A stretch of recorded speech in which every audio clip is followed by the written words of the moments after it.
History is not a series of sudden moments. It is built quietly through habits, systems, and decisions repeated over time. Before there were nations, before borders hardened and rules were enforced, people lived, worked, competed, and organized their world in ways that felt natural to them. This series explores those early patterns, not through heroes or headlines, but through the structures that formed beneath everyday life. These are the echoes that shaped the world we recognize today.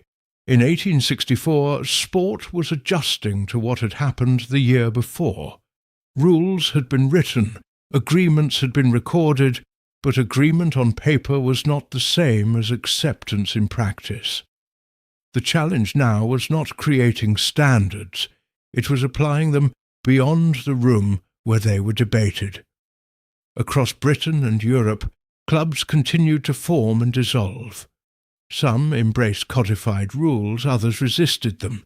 Informal play still dominated many regions. Tradition did not disappear simply because it had been documented.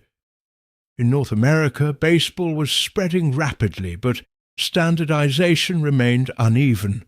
In continental Europe, gymnastic systems emphasized discipline and structure. In other parts of the world, imported games blended with local practices rather than replacing them. The question of 1864 was not whether sport could be organized.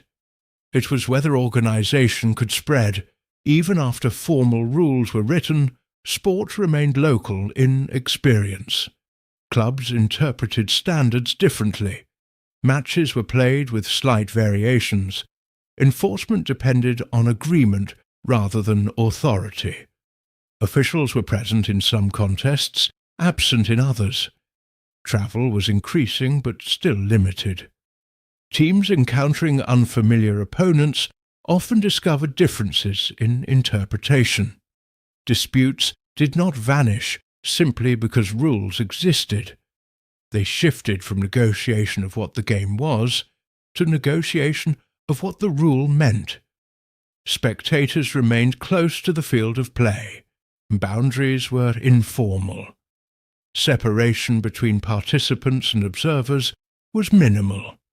The atmosphere was communal rather than institutional. Participation was still primarily amateur. Players competed for recognition rather than livelihood. Affiliation mattered, but loyalty was not yet bound to large institutions. Identity was forming, but it was not fixed. This transitional phase revealed an important truth. Writing rules was easier than embedding them. Culture lagged behind structure. Pressure in 1864 came from exposure. As more clubs adopted formal rules, inconsistencies became visible. Teams that trained under codified systems gained advantage over those that did not. Matches between rule-following clubs and traditional players highlighted differences sharply. Spectators expected fairness. Printed match reports began appearing more frequently. Public awareness of outcomes increased. Disputed decisions no longer faded into memory. They were discussed beyond the field. Growth created comparison. Comparison created expectation. Industrial schedules continued shaping leisure. Matches had to fit within defined hours. Results needed clarity. Organization was no longer optional for clubs seeking recognition. Pressure demanded uniform interpretation. Uniform interpretation required authority beyond individual teams. In response, associations began strengthening their influence. Clubs met more frequently to refine rules. Clarifications were issued. Written standards became more detailed. Amendments were debated and recorded. Organization extended outward. Affiliated clubs aligned their play to recognize standards. Fixtures were scheduled between teams sharing agreement. Communication increased through letters and publications. This was the moment rules left the room. They were no longer theoretical documents. They began shaping behavior on fields and grounds across regions. Standardization created portability. Teams could travel knowing expectations were shared. Competition gained legitimacy because it was predictable. Organization transformed sport from local pastime to repeatable system. Authority in 1864 became interpretive. Officials and governing bodies did more than enforce rules, they defined them. Disputes were referred upward, decisions were recorded. Precedent began to matter. This created hierarchy. Clubs aligned themselves beneath associations. Membership conferred legitimacy. Exclusion carried consequence. Authority was not coercive. It was voluntary but powerful. Teams chose to affiliate because affiliation granted access to recognized competition.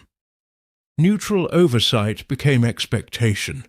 Referees and umpires gained status as guardians of fairness rather than participants in negotiation. Sport was no longer self-regulating in every instance. Authority had institutional backing. By the end of 1864, organization was no longer experimental. Clubs began training with standard rules in mind. Spectators learned expectations. Disputes were framed around interpretation rather than invention. Identity shifted. Players identified with associations.